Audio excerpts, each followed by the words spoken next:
नमस्कार, good morning, बहुत स्वागत है आप सभी का। आप देख रहे हैं इंडिया डेली और सवाल 10 बजे लेकर हूं मैं आपके साथ आशीष पांडे।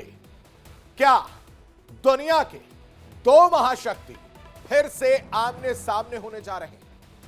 क्या एक बार फिर परमाणु हथियारों की होड़ शुरू होने जा रहा है? यह सवाल इसलिए क्योंकि न्यू स्टार्ट परमाणु संधि की मियाद इसी साल फरवरी में खत्म होने जा रही है। तो इसका मतलब है कि परमाणु हथियार डिसआर्मामेंट ठप होने जा रहा है। इसकी आशंका इसलिए जताई जा रही है क्योंकि इतिहास में इसकी गवाही है। परमाणु हथियारों की होड़ की अगर बात की जाए तो दूसरे विश्व युद्ध की तस्वीर आप याद करें। दूसरे विश्व युद्ध के दौरान जर्मनी, अमेरिका और यूके परमाणु हथियार बनाने की कोशिश कर रहे थे। अमेरिका, यूके और कनाडा की कोशिश थी कि साथ मिलकर जर्मनी से पहले परमाणु हथियार बना लिया जाए। इस टॉप सीक्रेट या गुप्त रिसर्च को जो एक नाम दिया गया था इस प्रोजेक्ट को, वो नाम था मैनहट्टन प्रोजेक्ट। और इन देशों ने अमेरिका के लॉस एलामोस पे परमाणु बम बनाने में कामयाबी हासिल भी कर ली। अमेरिका एकमात्र देश है जिसने युद्ध में परमाणु हथियारों का इस्तेमाल किया है। इसके बाद सोवियत संघ ने अपना परमाणु बम बनाना शुरू कर दिया, जिसका परीक्षण किया गया 1949 में कजाकिस्तान में ये किया गया था, जो उस समय का सोवियत संघ का ये हिस्सा था। और इसके बाद दोनों देशों के बीच परमाणु हथियार बनाने की होड़ सी शुरू हो गई थी कि कौन आगे रहने वाला है। पीछे रहने को कोई भी तैयार नहीं था और इसकी वजह से तनाव इतना बढ़ गया कि परमाणु युद्ध की आशंका जताई जाने लगी। और फिर दोनों ही देशों को एहसास हुआ कि भाई साहब, परमाणु युद्ध के खतरे को टालना बहुत जरूरी है, जिसके लिए हथियार नियंत्रण पर चर्चा शुरू हुई, बातचीत शुरू हुई कि जो एहसास हो रहा है उसको सही अगर माना जाए, परमाणु युद्ध के खतरे को देखा जाए तो उसको टालना कितना जरूरी है। और इसके लिए हथियार नियंत्रण पर चर्चा शुरू हुई, मगर इस पर कार्रवाई होने में कई साल लग गए। 80 के दशक की अगर बात की जाए तो 80 के दशक के अमेरिका, उत्तरार्ध में अमेरिका और सोवियत संघ के बीच इंटरकॉन्टिनेंटल मिसाइलों जैसे सामरिक हथियारों के नियंत्रण संबंधी प्रयास जो है वो शुरू हुए। अब आप आइए 1971 में, 1971 में सॉल्ट 1 और 1979 में सॉल्ट 2 वार्ताएं हुई हैं। सामरिक हथियार नियंत्रण वार्ता यानी स्ट्रैटेजिक आर्म्स लिमिटेशन टॉक्स या फिर सॉल्ट। ये सॉल्ट का मतलब मैं आपको बता रहा हूं, स्ट्रैटेजिक आर्म्स लिमिटेशन टॉक्स। पहली बार दोनों देशों के बीच परमाणु मिसाइलों के उत्पादन की संख्या सीमित रखने पर सहमति हुई। और इसके बाद अमेरिका और सोवियत संघ के नेताओं ने 1987 यानी 1987 में INF संधि यानी intermediate range nuclear force treaty पर हस्ताक्षर किए, साइन किए। मिखाइल गोर्बाचेव और रोनाल्ड रीगन परमाणु हथियार मुक्त विश्व के निर्माण की कोशिश करना चाहते थे और उन्हीं की सोच की वजह से INF संधि संभव हो पाई थी। मगर नेटो का मानना है कि रूस ने 2008 में मध्यम दूरी की परमाणु मिसाइलें बनाकर इस संधि का उल्लंघन कर दिया।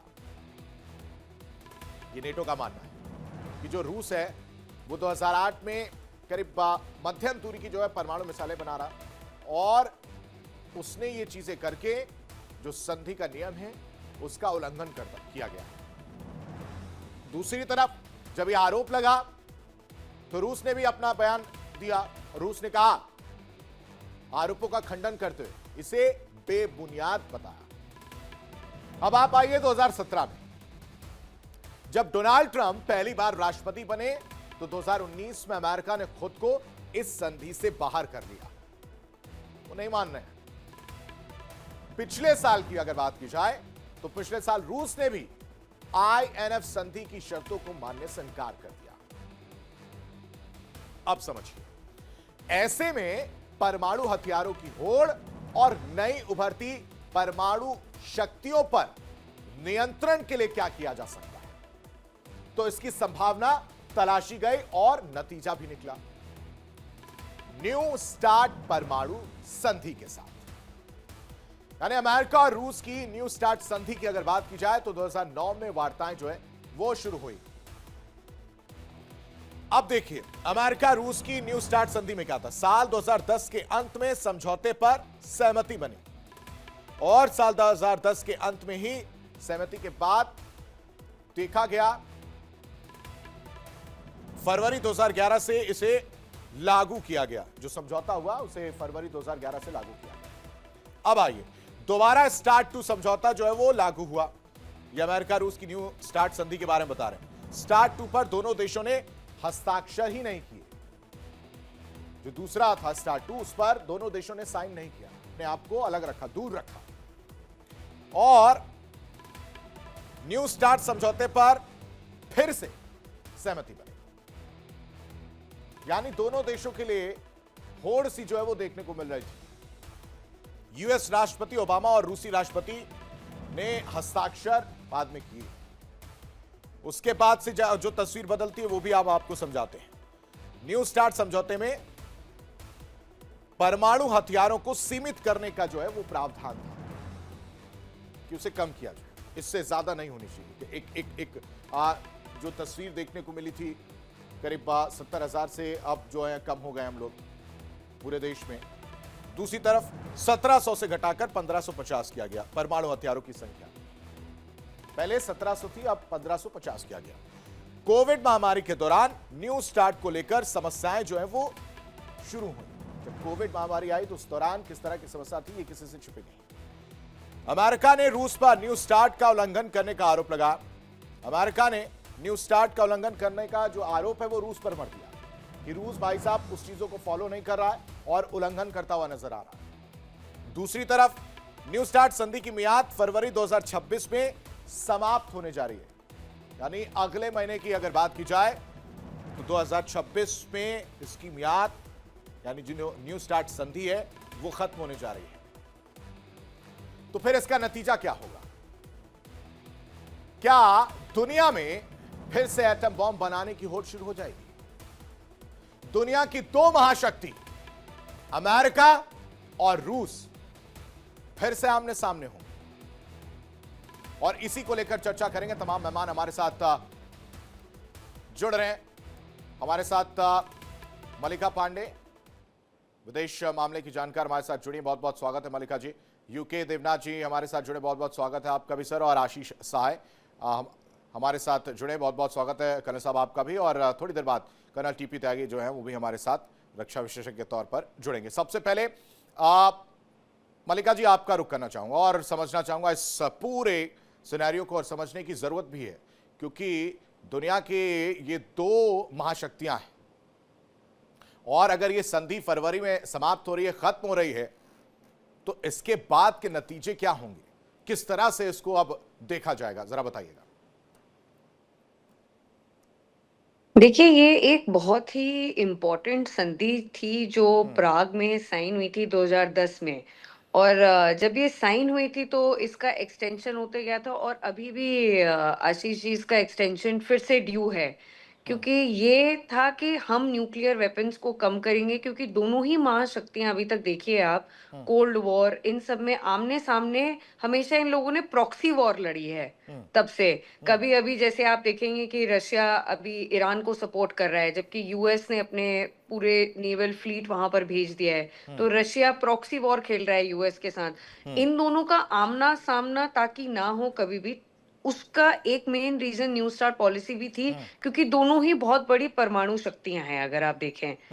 तो इसको प्रिवेंट करने के लिए लेकर आए, बट जैसे ट्रम्प चल रहे हैं और जितनी उनकी हिपोक्रेसी है, जितना उनका अभी कंफ्यूज्ड एक फॉरेन पॉलिसी आ रहा है, उसके मुताबिक कभी-कभी लगता है क्या पता ये एक्सटेंड ना भी हो, इसका एक्सटेंशन ना भी हो जो फ़रवरी में जैसे आपने बताया अभी दर्शकों को ड्यू है, तो ऐसा लग रहा है उसका एक्सटेंशन ना भी हो। तो ये हमें वेट एंड वॉच वाली स्थिति रहेगी।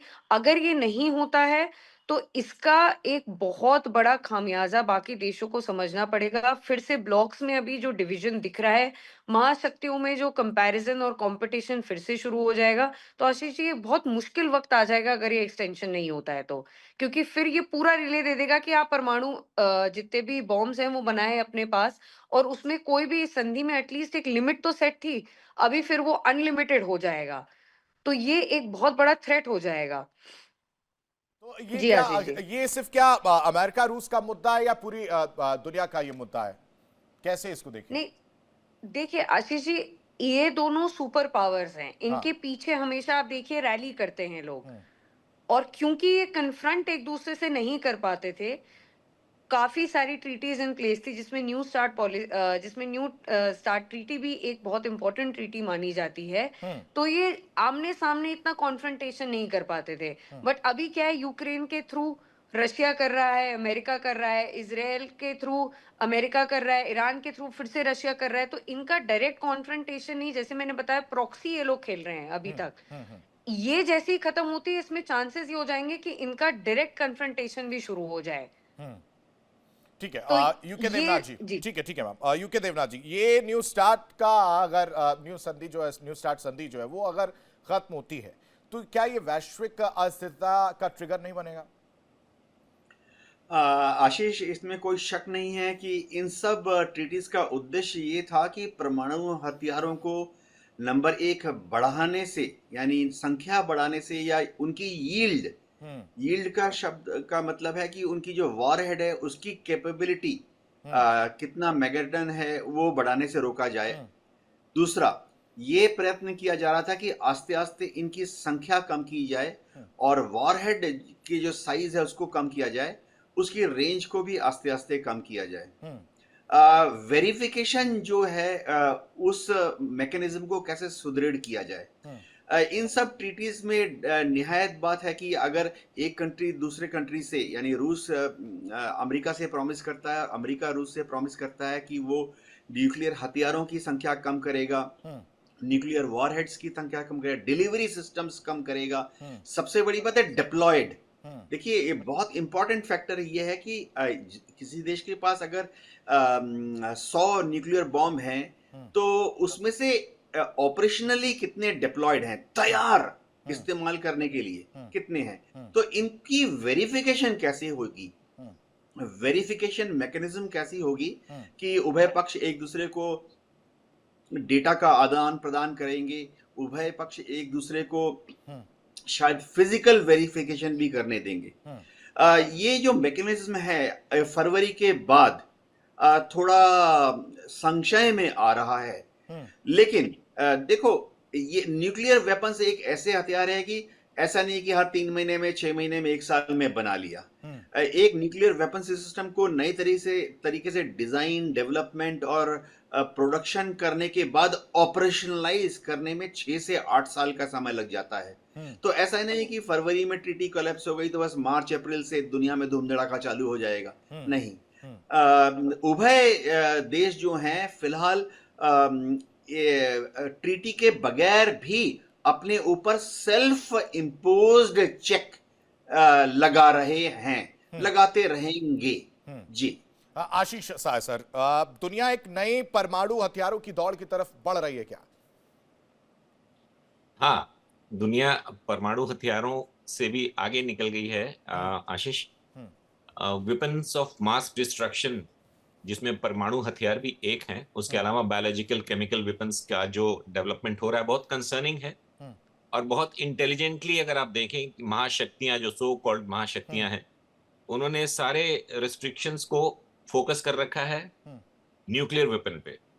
और आपके दर्शकों की जानकारी के लिए बता दें कि उसमें भी अगर आज का टॉपिक आपका ये संधि है यूएस और रशिया का, तो इसमें स्ट्रैटेजिक आर्म्स, न्यूक्लियर आर्म्स की बात की गई है, टैक्टिकल नहीं। न्यूक्लियर वेपन भी 2 कैटेगरीज के होते हैं, टैक्टिकल जो कि बैटलफील्ड में यूज करते हैं हम, स्मॉल पोटेंसी के होते हैं, और एक वॉर को कम बैलेंस करने के लिए यूज किया जाता है, जबकि स्ट्रेटेजिक न्यूक्लियर वेपन्स जो होते हैं वो बहुत वाइड डिस्ट्रक्शन कॉज करते हैं। और ये संधि अगर आप इसके डॉक्यूमेंट्स को पढ़ें तो जो भी उसके पीछे की सोच होती है बड़ी इंटेलिजेंट होती है, और दुनिया को एक झांसे में रखने वाली बात है हाँ। कि स्ट्रेटेजिक न्यूक्लियर वेपन्स को कंट्रोल करने की बात कर रहे हैं।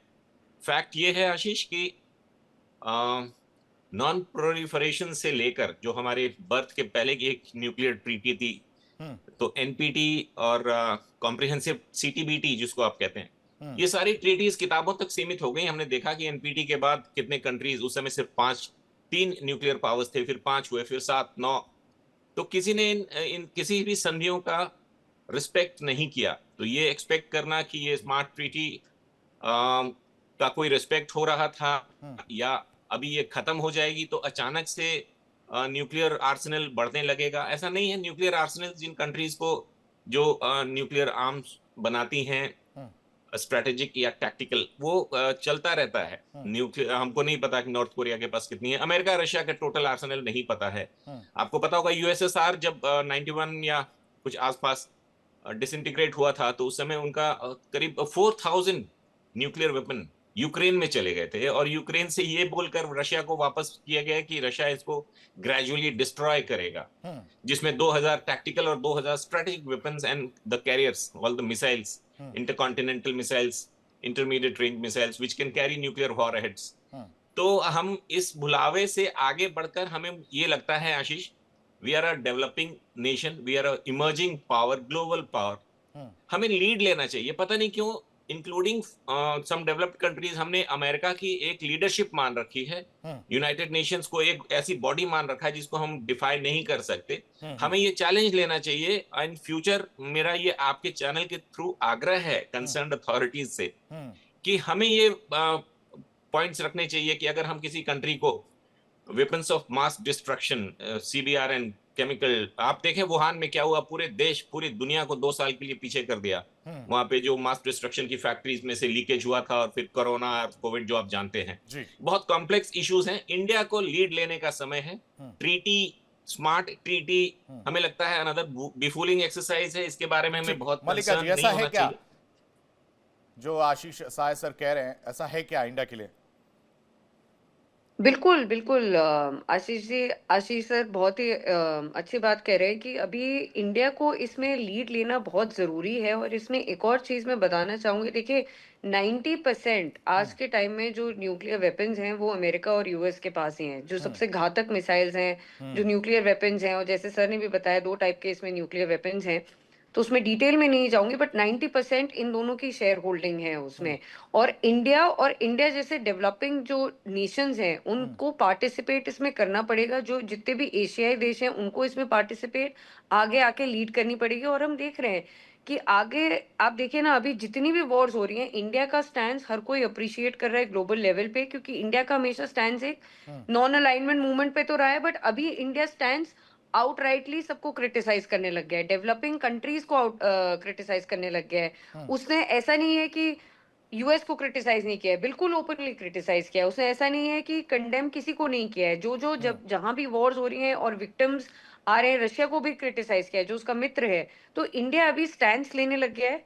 और इंडिया को, जैसे सर ने भी सजेस्ट किया, कि स्टैंड लेने की अब हर एक सेक्टर में जरूरत पड़ गई है, इंक्लूडिंग न्यूक्लियर वेपन। ठीक है, यूके देवनाथ जी, क्या इस बदलते परमाणु समीकरण में अगर हम इस वक्त भारत की भी चर्चा कर रहे हैं तो वो क्या रणनीति होनी चाहिए? आशीष जी, रणनीति से ज्यादा इसमें समझ की बात है। देखिए, एक चेन है, न्यूक्लियर थ्रेट चेन।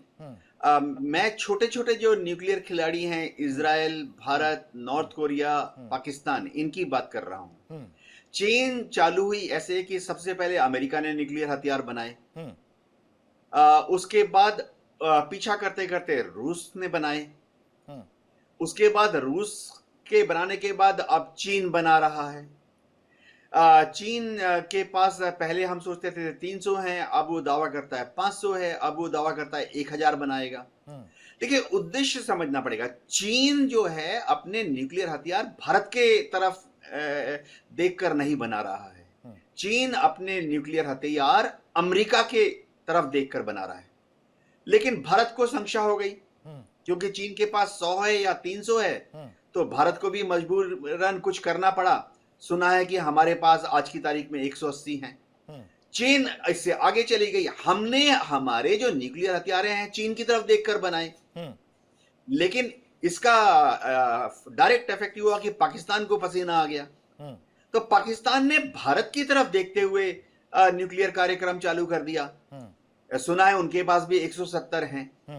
तो ये जो चीन है, ऐसा नहीं है कि भारत इसको कंट्रोल कर सकता है, क्योंकि पाकिस्तान ने भारत की बराबरी करने के लिए या भारत को मुकाबला करने के लिए अपना कार्यक्रम चलाया हुआ है, और भारत ने चीन को काउंटर करने के लिए या चीन को डेटर, देखिए न्यूक्लियर हथियार वेपन्स ऑफ डिस्ट्रक्शन है, वेपन्स ऑफ डेटरेंस है, इनका कभी इस्तेमाल नहीं होगा। 300 साल तक न्यूक्लियर वेपन्स का इस्तेमाल नहीं होगा, इसमें कोई शक नहीं है।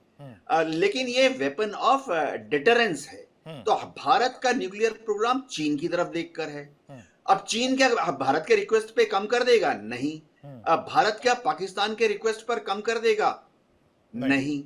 तो ये सोचना कि न्यूक्लियर वेपन्स को कोई भी एक कंट्री कंट्रोल कर सकती है, असंभव है।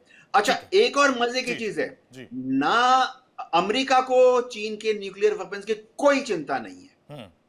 अगर कोई सोच रहा है कि अमेरिका अपने न्यूक्लियर वेपन्स को चीन की तरफ देखकर बना रहा है, वो सही इंटरप्रिटेशन नहीं है। अमेरिका अपने न्यूक्लियर वेपन्स को रूस की तरफ देख के बना रहा है, और चीन साइड शो है कि रूस के लिए अगर 4000 बना लिए तो उनमें से 1000-2000 की खपत जरूरत पड़ने पर चीन पर कर देंगे। अब कई सारे आयाम है। देखिए, हम नंबर्स अलोन कुछ नहीं कहते हैं, एक्यूरेसी बहुत इंपॉर्टेंट चीज है। देखिए, उसके पास 100 न्यूक्लियर हथियार है, मेरे पास 100 न्यूक्लियर हथियार है, लेकिन उसके पास जो है वो किलो पाव के उन्होंने कहा था, यानी किलो टन के, 10 किलो टन, 100 किलो टन के। और अगर हमारे पास है, हमारे पास मेगाटन में है, 1 मेगाटन, 10 मेगाटन। तो बहुत इंपॉर्टेंट एक दूसरा इंपॉर्टेंट फैक्टर है, बहुत ही इंपॉर्टेंट ऑपरेशनली, की एक्यूरेसी। आप किसी भी देश के पास चाहे हजारों न्यूक्लियर या सैकड़ों न्यूक्लियर बॉम्ब्स हो, लेकिन अगर वो गिरते हैं +-1 किलोमीटर की एक्यूरेसी से, जो कि 60, 70, 80 के दशक में होता था, तो उसके मुकाबले दूसरे देश के पास कम है, बहुत कम है। न्यूक्लियर हथियार भी कम है संख्या में, यील्ड भी, यानी बम भी छोटा है, लेकिन गिरते बड़े एक्यूरेसी से हैं। +-100 मीटर, +-10 मीटर की एक्यूरेसी से टारगेट पे गिर रहे हैं। तो ये ज्यादा इंपॉर्टेंट फैक्टर है। ठीक है, ठीक है। आशीष सर, क्या ये कोल्ड वॉर 2.0 की शुरुआत की तरह देखा जाए, और भारत के नजरिए से इसको कैसे देखें? हाँ, तो मैं एक क्वेश्चन पिछला जो आपने लास्ट पैनल से किया था, उस पे एक सप्लीमेंट्री इनपुट, जी जी, क्या करना चाहिए।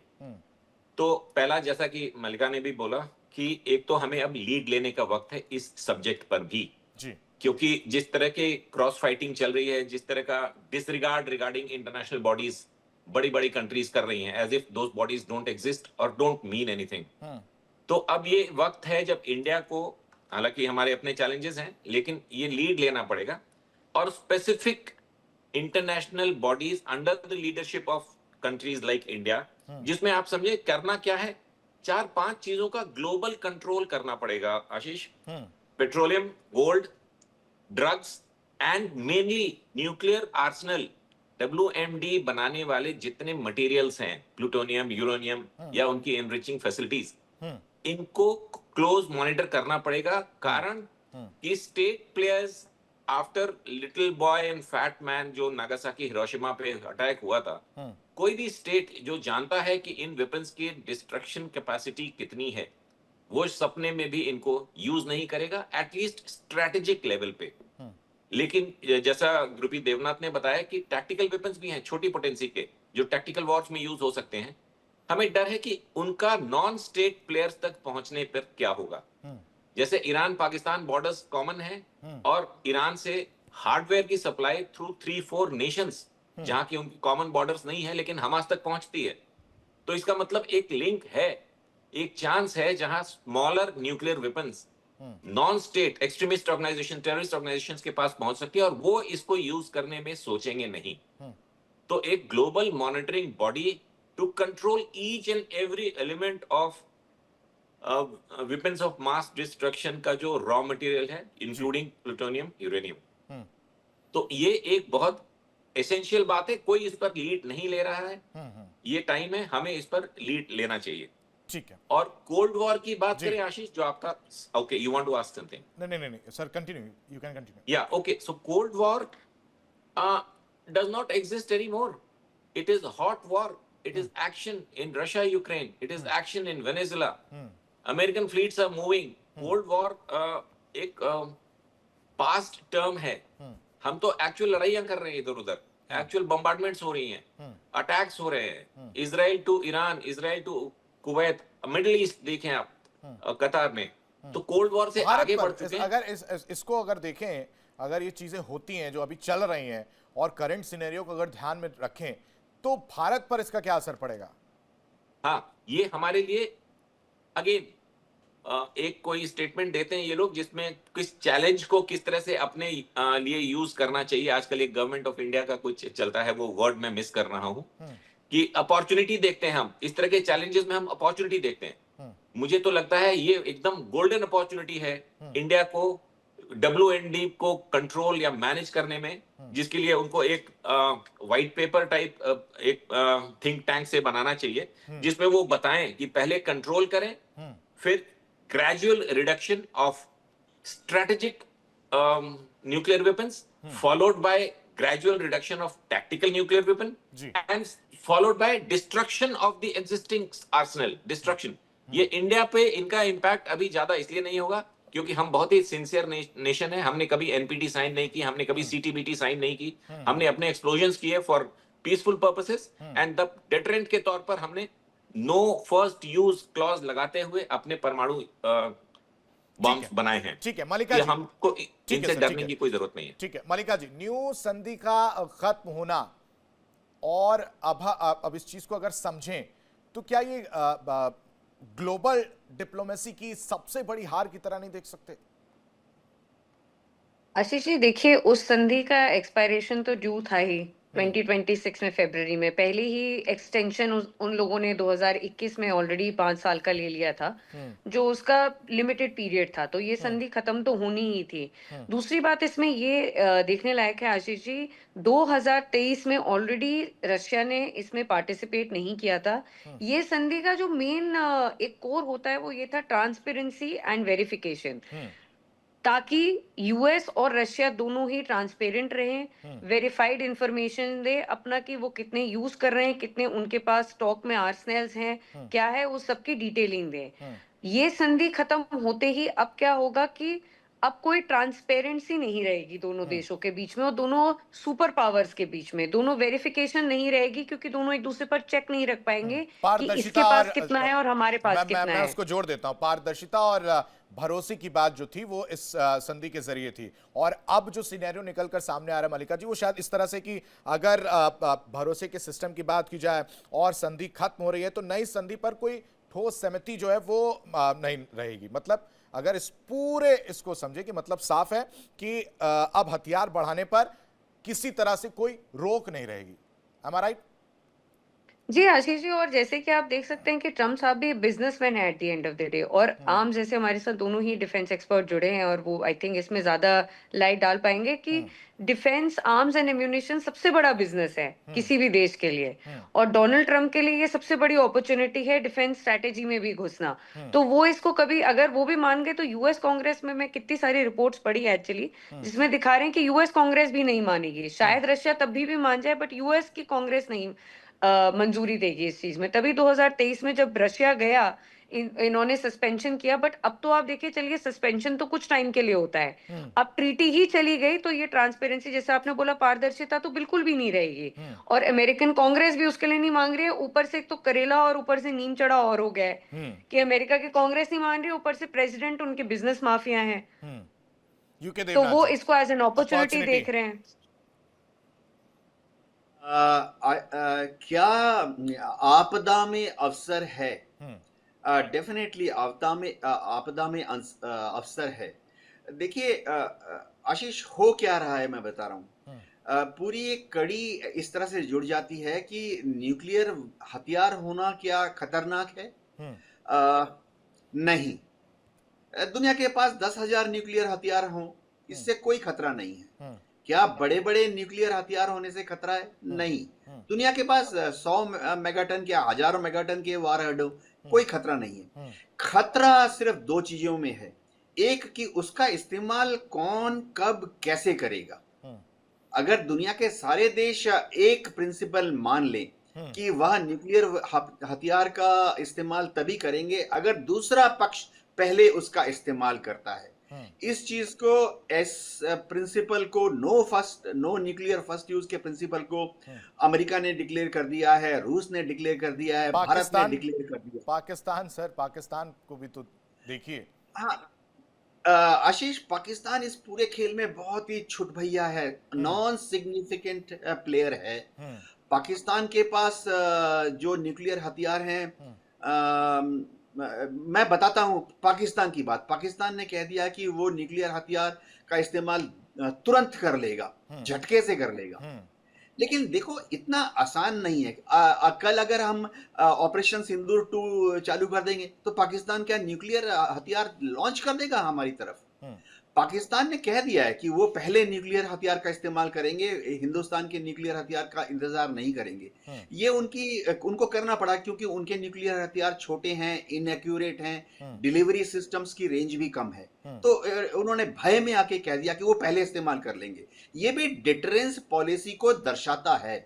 लेकिन समझिए, कल हम पाकिस्तान के 10 एयरबेस पर 100 कन्वेंशनल बॉम्ब गिरा देते हैं, जैसा 1965 में किया, 1971 में किया, तो क्या वो न्यूक्लियर हथियार का इस्तेमाल कर लेंगे? तो पाकिस्तान की भी, पाकिस्तान ने कहा है कि वो फर्स्ट यूज कर लेंगे, लेकिन उनकी भी थिन रेड लाइन है। ऐसा सोचना कि हिंदुस्तान छींक मार देगा और पाकिस्तान न्यूक्लियर हथियार का इस्तेमाल कर लेगा, ऐसा सही नहीं होगा। जाहिर बात है, पाकिस्तान जो है अपनी थिन रेड लाइन को इंडिया को नहीं बताएगा, घोषित नहीं करेगा कि इंडिया क्या करने पर, छोटी सी छोटी, सबसे छोटी हमारी क्या कार्रवाई है जिससे कि पाकिस्तान उत्तेजित होकर न्यूक्लियर हथियार का इस्तेमाल करेगा। पाकिस्तान ऑफिशियली नहीं बताएगा, लेकिन हम मिनिस्ट्री ऑफ डिफेंस में, विदेश मंत्रालय में बैठ के चिंता कर सकते हैं। अब मैं आपको एक सिनेरियो देता हूं। अगर हम लाहौर को घेर लेते हैं युद्ध में, तो क्या पाकिस्तान हमारे ऊपर न्यूक्लियर वेपन का इस्तेमाल करेगा? एक ब्रेनस्टॉर्म की बात। इससे आगे बढ़ के हमारे पास 3-3 स्ट्राइक कोर्स हैं। अगर हमारी स्ट्राइक कोर राजस्थान बॉर्डर में पाकिस्तान के अंदर 100 किलोमीटर अंदर घुस जाती है, तो क्या पाकिस्तान न्यूक्लियर हथियार का इस्तेमाल करेगा? यानी भारत अभी भी कन्वेंशनल युद्ध लड़ रहा है। हमने लाहौर को घेर लिया, या हमारी स्ट्राइक कोर्स कन्वेंशनल हथियारों का टैंक तो बख्तरबंद लेके, गाड़ी लेके पाकिस्तान में 100 किलोमीटर सिंधु नदी की तरफ अग्रसर हो रही है। पाकिस्तान को डर लग रहा है कि ऐसा ना हो कि इंडिया की स्ट्राइक कोर्स सिंधु नदी तक पहुंच जाए और पाकिस्तान को उत्तर पाकिस्तान और दक्षिण पाकिस्तान में काटने वाली है। उनके मेन जो रेल लाइन, रोड लाइन सब हैं उत्तर से दक्षिण में, वो सिंधु नदी के इस तरफ, पूरब की तरफ ही हैं कि उनको इंडिया काटने में, तो हमें विदेश मंत्रालय में बैठकर, मिनिस्ट्री ऑफ डिफेंस का इसमें कोई रोल नहीं है। ठीक है आशीष सर, 4000 के आसपास हथियार जो है वो रूस के पास हैं, और अमेरिका के पास अगर बात की जाए तो 3700 हैं, और ज्यादा अंतर नहीं है सर। ऐसे में इन दोनों के बीच में चीन क्या वो इसका फायदा उठाता हुआ नजर आएगा? कैसे देखें आशीष, इन तीनों देशों के हिसाब से अगर समझें तो? अगर आप आज्ञा दे तो मैं एक बार फिर से पिछले सवाल का सप्लीमेंट, क्योंकि वो बहुत रेलिवेंट सवाल है कि पाकिस्तान क्या कर रहा है और हमें क्या करना चाहिए। तो हम आपको ये बता सकते हैं कि nuclear weapon ready to use state में रखना मना होता है जी। एक जगह वेपन रखा जाता है, एक जगह कैरियर रखा जाता है, एक जगह फ्यूज या कीज जो बोलते हैं आप, और इनको इंस्टेंटली यूज नहीं कर सकते, इनको प्रिपेयर करना पड़ता है। You have to move the 3 elements, then get together or because of some background issues, I have seen it up and close. We are capable to not let Pakistan use its nuclear weapon on India. हम थल सेना की शायद हमें जरूरत नहीं पड़ेगी, वायुसेना खुद से प्रिएम्प्टिव एक्शंस लेके, और जब हमें ऐसी इनपुट्स अगर गलती से भी मिली कि Pakistan is trying to bring the three elements together and is planning to launch an attack on India, we will finish them on their soils. तो इसलिए ये अभी एक्सेप्ट बहुत स्मॉल रेडी टू यूज, जैसे फ्लीट्स जब चलती हैं तो उसमें ready to use nuclear weapons होते हैं, शॉर्ट नोटिस पे उनको यूज किया जा सकता है। पाकिस्तान के पास अभी ये कैपेसिटी नहीं। Now coming to your China axis, China, Russia, America. China is very secretive. उनको ये मालूम है कि अमेरिका के न्यूक्लियर प्रोग्राम में भी कुछ वर्षों पहले तक चाइनीज एलिमेंट्स यूज होते थे। उनका कंट्रोल ज्यादा बढ़िया है और वो बहुत ही लीगल चलने वाले स्टेट्स में से माना जाता है कि हालांकि हमारा नजरिया उनके लिए अलग है, बट वो वायलेट नहीं करते इस तरह के ऑर्डर्स को, और बहुत सिंसियर स्टेट्स हैं। देखें, अमेरिका और नॉर्थ कोरिया जिस तरह से न्यूक्लियर वेपन का थ्रेट देते हैं, आपने कभी भी इस मामले में चाइना को ओपन थ्रेट, या इवन रशिया कभी भी ओपन थ्रेट नहीं करते हैं कि मैं न्यूक्लियर वेपन यूज करूंगा, मैं डिस्ट्रॉय कर दूंगा, इस तरह की लूज बातें वो नहीं करते।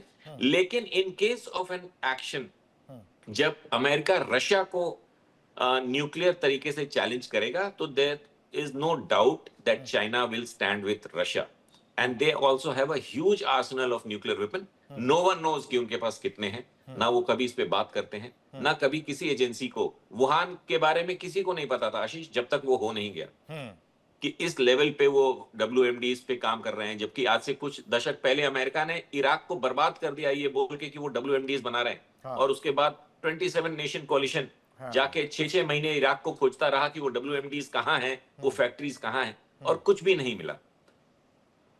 आशीष, ठीक है।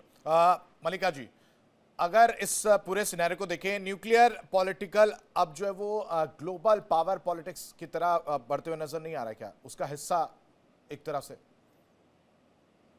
बिल्कुल आशीष जी, इसमें एक और चीज ऐड करना चाहूंगी। देखिए, बहुत ज्यादा चीजें चेंज हो रही हैं, एक कंफ्यूजन स्टेट है 2026 में। इतने सारे थ्रेट्स, न्यूक्लियर थ्रेट्स भी आते हैं, कभी अमेरिका की तरफ से, कभी ईरान की तरफ से, कभी रशिया की तरफ से। बट अगर हम इस ट्रीटी को देखें तो ये ट्रीटी किसी यूएन सिक्योरिटी काउंसिल की ट्रीटी नहीं है, या ये किसी, आप देखिए, किसी ओवरहेड इंस्टीट्यूशन की नहीं है जो रशिया और अमेरिका के ऊपर हो। ये ट्रीटीज क्यों की जाती है आशीष जी, हमें ये समझने की बहुत बड़ी जरूरत है, क्योंकि इसमें दोनों कंट्रीज का म्यूचुअल बेनिफिट होता है। इसमें एक ही कंट्री का म्यूचुअल बेनिफिट नहीं है, इसमें दोनों कंट्री का म्यूचुअल बेनिफिट है, ताकि एक दूसरे पे दोनों चेक रख सकें। नहीं तो अदरवाइज तो ये लोग न्यूक्लियर आर्म रेस में घुस जाएंगे।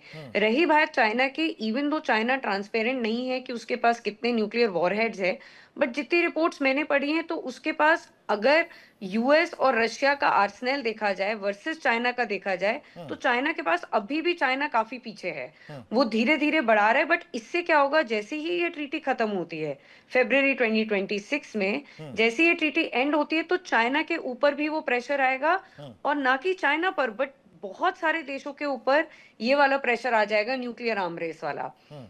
तो ये ट्रीटी जो अभी तक जो रेकमेंडेशन है, जो सुझाव है, वो यही है कि इसको ये लोग एटलीस्ट 1 साल तक कंटिन्यू करें, या कोई ऐसा ग्लोबल फ्रेमवर्क बनाया जाए जिसमें ये लोग चेक कर सकें इस चीज को। राजी होंगे क्या मैम? ये भी तो अपने आप में एक समझने वाली बात है। साथ ही साथ यूएन की भूमिका भी समझने की जरूरत है। मुझे तो एक दर्शक की तरह यूएन जो है नजर आ रहा है, क्या लगता है आपको? बिल्कुल आशीष जी, अभी तक हर चीज में यूएन दर्शक की तरह ही आता है। अमेरिका ने अटैक कर दिया वेनेजुला में, आर्टिकल 2 और आर्टिकल 42, जो उसके दोनों ही आर्टिकल्स हैं जिसमें आप सॉवरेन नेशन पर अटैक नहीं कर सकते, उन्होंने अटैक करके वहां पर उनकी मदुरो को लिया है। अभी ईरान के ऊपर वो ऐसा प्रेशर कर रहे हैं, एक सॉवरेन कंट्री जो वो भी है। ग्रीनलैंड के उन्होंने ऐसे ऊपर कर दिया।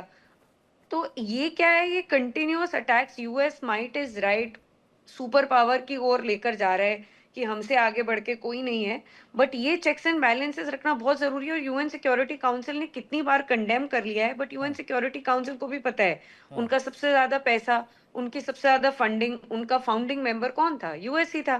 तो आगे बढ़ के बहुत ज्यादा कुछ बोल नहीं पा रहे हैं। अभी बोर्ड ऑफ पीस बना दिया है, ट्रम्प साहब ने एक बोर्ड ऑफ पीस बना दिया है। वो चाह रहे हैं कि यूएन सिक्योरिटी काउंसिल को परमानेंटली रिमूव करके यही बोर्ड ऑफ पीस काम करे, जिसमें $1 बिलियन बाय एनुअली जितने भी मेंबर्स हैं कंट्रीज उसमें उसकी फीस दें और उसका पार्ट बने। ठीक है, तो यूके देवनाथ ये जी जो सर, चीज क्या जी न्यूक्लियर पावर जो है अब वो सुपर पावर की तरह बनता हुआ नजर आ रहा है, वो पहचान की तरह बनता हुआ नजर आ रहा है?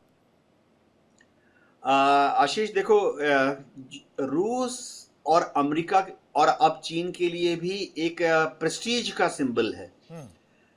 मैं दोबारा से रिपीट करूंगा, इन तीनों देशों ने कभी भी न्यूक्लियर वेपन का इस्तेमाल नहीं करना है। इसकी बहुत बड़ी वजह यह है कि अगर एक देश न्यूक्लियर वेपन का इस्तेमाल करेगा तो जाहिर बात है उसका जवाब दूसरे देश से आएगा, और जब जवाब दूसरे देश से आएगा तो उस जवाब को झेलने में बहुत तकलीफ होगी। क्लासिक एग्जांपल है, समझिए आज अगर चीन एक न्यूक्लियर वेपन का इस्तेमाल अमेरिकन बेसिस के खिलाफ कर लेता है कहीं पर भी पैसिफिक में, तो उसका जवाब अमेरिका से आएगा। चलो, अमेरिका अगर 100 लॉन्च करता है, चीन कितने रोक देगा? 50 को रोक देगा। 50 फिर भी चीन तक पहुंच जाएंगे, बहुत तकलीफ होगी। इसी सेम इक्वेशन अमेरिका और रूस के बीच में है कि अगर कुछ होता है और पुतिन 100 या 1000 लॉन्च कर देते हैं अमेरिका की तरफ, तो अमेरिका उनमें से आधों को रोक देगा, बाकी जो हैं पहुंच जाएंगे अमेरिका की जमीन तक। बहुत तकलीफ होगी। तो अगले 300 साल तक ये मैथमेटिकली कैलकुलेटेड मॉडल है कि अगले 300 साल तक न्यूक्लियर वेपन्स का इस्तेमाल नहीं होगा, और 300 साल में जो वर्ल्ड की पॉलिटिकल सिनेरियो है वो इस तरह से बदल जाएगी कि न्यूक्लियर हथियार जो है अपने आप ही सब लोग वॉलेंटरली, मैं आदर्शवादी नहीं हूं, लेकिन 300 साल के अंदर वर्ल्ड पॉलिटिक्स इस तरह से बदल जाएगी, शायद अंतरराष्ट्रीय बाउंड्रीज धूमिल पड़ जाएंगी, शायद कस्टम्स डिपार्टमेंट और इमिग्रेशन डिपार्टमेंट एंशियंट हो जाएगा। तो 300 साल के बाद न्यूक्लियर हथियारों, मैं आदर्शवाद बात नहीं कर रहा हूं, ये प्रॉपरली मैथमेटिकल मॉडल लगा के कैलकुलेट किया गया है। 300 साल के बाद न्यूक्लियर हथियार सब पानी में मिला दिए जाएंगे। जी आशीष। ठीक है आशीष सर, क्या न्यूक्लियर होड़ में जो छोटे देश हैं उनको सबसे ज्यादा खतरा है? साथ ही साथ आपने अपॉर्चुनिटी का जिक्र किया था, उस मौके का जिक्र किया, तो उसको अगर मैं समझूं तो लीड रोल की तरह मैं समझ पा रहा हूं, तो उसको लेकर अगर इंडिया लीड रोल निभाती हुई नजर आएगी तो वो कैसे आगे बढ़ेगी, वो क्या स्टेप होंगे और किन चीजों को ध्यान में रखता हुआ नजर आएगा, खासकर भारत? हाँ, उसके पहले again sorry, every time going back one step. आप देखें, एक कैंपेन चलती है ग्लोबल आशीष जी, जिसमें 3 मेजर प्लेयर्स, 3 ग्लोबल प्लेयर्स, एक फार्मा सेक्टर है, एक आर्म्स लॉबी या आर्म्स सेक्टर है, और एक एनवायरमेंटलिस्ट है। इनका एक काम होता है fear mongering, create some kind of a scare, क्योंकि इनके सारे productions all over the world डर से चलते हैं। There are major news networks in western world जिनको आर्म्स लॉबी पैसे देती है ये बताने के लिए कि हमने कौन सा वेपन बना लिया है और एनिमी ने कौन सा वेपन उसके काउंटर में बनाया है, तो हम उसके counter, there is a economics behind all this. तो क्या रियली इस तरह का न्यूक्लियर वेपन का कोई डर? हाँ, क्योंकि जैसा कि ग्रुपी देवनाथ ने कहा, ये अगर 2 न्यूक्लियर स्टेट्स एक साथ लड़ेंगे तो इसको हमारी भाषा में MAD, मैड सिंड्रोम बोलते हैं, म्यूचुअली अश्योर्ड डिस्ट्रक्शन। अगर रशिया और अमेरिका न्यूक्लियर वॉर पे जाएंगे, they will not exist and they will also finish off half of the world, because उनके आर्सेनल इतने ज्यादा हैं। तो मैड सिंड्रोम मुझे लगता नहीं है कि except the present US president, जिन्होंने कई बार नॉर्थ कोरियन लीडर की तरह ऐसे फेसेस दिखाए हैं जब उनपे कुछ भी कर सकने की एक क्षमता दिखती है, सही गलत का उनका पूरा थिंक टैंक खत्म हो चुका है। Unlike Chinese foreign ministry, Indian foreign ministry, Russian foreign ministry, अगर आप इनको डीप रिसर्च करें, the way they express themselves on public forums, बहुत ही सिंसियर, कैलिब्रेटेड, कैलकुलेटेड रिस्पॉन्सेज होते हैं। जी। अमेरिका में डिफेंस सेक्रेटरी, फॉरेन सेक्रेटरी, वो आजकल सिर्फ ट्रंप को देखते रहते हैं। डिक्टेटोरियल अप्रोच है। तो इस चक्कर में थोड़ा सा उनसे केयरफुल रहने की जरूरत है, अदरवाइज एमएडी सिंड्रोम से ये पीड़ित नहीं होंगे, कभी भी ऐसा मेजर वॉर नहीं। इंडिया को मैंने पहले बोला ओपनिंग स्टेटमेंट में कि लीड लेने की जरूरत है। Nuclear deterrence, nuclear control, global bodies के द्वारा उन इक्विपमेंट्स का और केमिकल्स का मॉनिटरिंग एंड कंट्रोल, जिससे ये वेपन्स बनाए जाते हैं, ताकि ये अल्ट्रास के, एक्सट्रीमिस्ट के, टेररिस्ट के हाथ में ना पड़े। आशीष, ठीक है मलिका जी, फ्यूचर की अगर बात की जाए, इंटरनेशनल पॉलिटिक्स की अगर बात की जाए, तो इंटरनेशनल पॉलिटिक्स क्या न्यूक्लियर शैडो में चलती हुई नजर आएगी, चलेगी क्या ऐसे? बिल्कुल आशीष जी, और एक पॉइंट में आशीष सर के उसमें भी ऐड करूंगी। इसमें जो भारत को अभी जरूरत है वो है, देखिए भारत मीडिएट नहीं कर सकता है दोनों कंट्रीज के बीच में। अगर हम रियलिस्टिकली बात करें तो भारत मीडिएट नहीं कर सकता है यूएस और रशिया के बीच में। Bharat as a bridge act कर सकता है दोनों के बीच में फॉर दिस न्यूक्लियर ट्रीटी। और दूसरी बात यह है कि अभी भारत को जो एडवोकेट करना चाहिए वो ये एडवोकेट करना चाहिए कि ऐसी न्यूक्लियर पॉलिसी बने जिसमें चाइना भी इंक्लूडेड रहे। क्योंकि देखिए चाइना एक बहुत बड़ा प्लेयर उभर के आ रहा है अभी।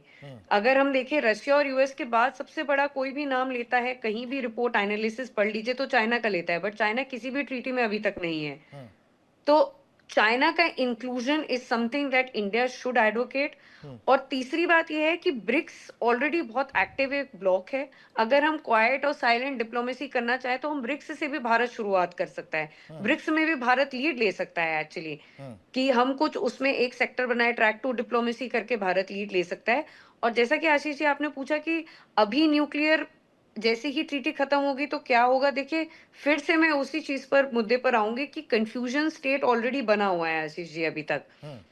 रशिया आना चाहता है, कभी रशिया स्टैंड में 2022 में रशिया ने विड्रॉ कर लिया, फिर 2023 में रशिया ने बोला कि ठीक है open the talks. US Congress बहुत ज्यादा अग्रीमेंट नहीं दिख रही है कि इस ट्रीटी को कंटिन्यू करा जाए, आगे किन नॉर्म्स पे करा जाए, फ्रेमवर्क क्या होगा, स्ट्रैटेजी क्या होगी। क्योंकि दोनों ही म्यूचुअल बेनिफिट अपना कहीं ना कहीं देखेंगे ही देखेंगे। बट हमें ये भी समझना है कि ट्रंप एक बिजनेसमैन है, जैसे मैंने पहले भी बोला, तो वो अपनी बिजनेस डीलिंग ज्यादा देखेंगे as compare to country first वाली आपने चाइना का जिक्र किया डिप्लोमेसी। मैम, तो दो देशों का ये टकराव जो है वो दो देशों के टकराव तक सीमित नहीं है। चाइना इतना बड़ा थ्रेट होता हुआ नजर आएगा क्या? मतलब मैं थोड़ा और उसको जानना बिल्कुल चाह रहा हूँ किस तरह से बिल्कुल आशीष जी, देखिए स्पिल ओवर इफेक्ट तो हमेशा ही होता है। चाइना स्पिल ओवर इफेक्ट तो करेगा ही करेगा। China at the end of the day Russia से भी क्लोज आता है, बट यूएस से भी अपने रिलेशंस मेंटेन करके रखता है। तो चाइना एक बहुत ही स्मार्ट डिप्लोमेसी कर रहा है। देखिए जैसे अभी आशीष सर ने बोला कि इंडिया भी बहुत स्मार्ट डिप्लोमेसी कर रहा है। हमारे बहुत ही कैलिब्रेटेड स्टेटमेंट रहते हैं, हमारे बहुत ही एक नपे तुले जिसको बोलते हैं हम जवाब देते हैं ट्विटर में, चाहे हमारे विदेश मंत्री हो, चाहे हमारे सेक्रेटरी हो, चाहे हमारे एक्सटर्नल अफेयर्स के स्पोक्स पर्सन हो, कोई भी हो XYZ आप देखिए। बट आप चाइना को भी देखिए, चाइना के भी हमेशा एक बहुत ही वेल कैलकुलेटेड स्टेटमेंट्स आते हैं as compare to US. US के प्रेसिडेंट कहीं भी प्लेन में चढ़ते चढ़ते किसी को भी बोल देते हैं कि भाई मेरी उससे बात हुई, इससे बात हुई, कुछ भी ट्वीट कर देते हैं। बट चाइना ऐसा नहीं कर रहा है। चाइना बहुत ही केयरफुली मूव कर रहा है क्योंकि उसको अपनी फॉरेन पॉलिसी, और देखिए कहीं भी वो सिग्नेटरी भी नहीं है। आप एक चीज देखिए, कहीं भी किसी भी उसमें न्यूक्लियर उसमें वो सिग्नेटरी नहीं है, वो इसका भी पार्ट नहीं है, न्यू स्टार्ट का भी पार्ट नहीं है। तो इंडिया के लिए अब ये चीज एडवोकेट करना बहुत ही इंपॉर्टेंट हो गया है कि चाइना क्योंकि हमारा नेबर भी है और हमारे लिए भी एक थ्रेट है, उसका ऐसी ट्रीटीज में सिग्नेटरी होना बहुत जरूरी है। यूके जी देवनाथ आशीष जी। सर, चाइना आशीष देखो, न्यूक्लियर हथियार पाकिस्तान के पास है, हमारे पास है। मैं चाइना के पास आ रहा हूं। पाकिस्तान के पास है, हमारे पास है। हमारे कहने पर हम पाकिस्तान को बोल देते हैं छोड़ यार कम कर दे, 170 से कम करके 100 कर दे। वो 5 मिनट में राजी हो जाएगा, 3 मिनट में राजी हो जाएगा। लेकिन एक ही वाक्य बोलेगा ठीक है फिर तो भारत भी कम करके 100 कर दे। पाकिस्तान अभी अगले 30 सेकंड में अपने न्यूक्लियर आर्सेनल को कम करके 100 कर देगा हमारी रिक्वेस्ट पर। लेकिन वो कहेगा ठीक है भारत भी कम करके 100 कर दे। अब चाइना की तरफ देखते हैं। अगर हम चाइना को रिक्वेस्ट करते हैं, बातचीत करते हैं कि वो अपने न्यूक्लियर आर्सेनल को कंट्रोल करे और ना बढ़ाए या कम कर दे, अभी उनके पास 300 हैं, सुना है 500 बना लिए हैं, सुना है 1000 बनाने जा रहे हैं और 5 साल के अंदर। अगर भारत चीन को बोलता है कि आप न्यूक्लियर वेपन्स को और मत बढ़ाओ, आस्ते आस्ते कम करो, चाइना बोलेगा इंडिया को कि तुम कौन हो यार, तू कौन मैं खाम खा। क्योंकि चाइना ने हमें चुपचाप बता दिया है, उन्होंने हमारे प्रधानमंत्री के कान में भी चुपचाप बता दिया है, चीन ने विदेश मंत्रालय के भी कान में चुपचाप बता दिया है कि चाइना जो ये 500 या 1000 न्यूक्लियर वेपन बना रहा है, इसमें से कोई भी एक भी भारत के खिलाफ नहीं है।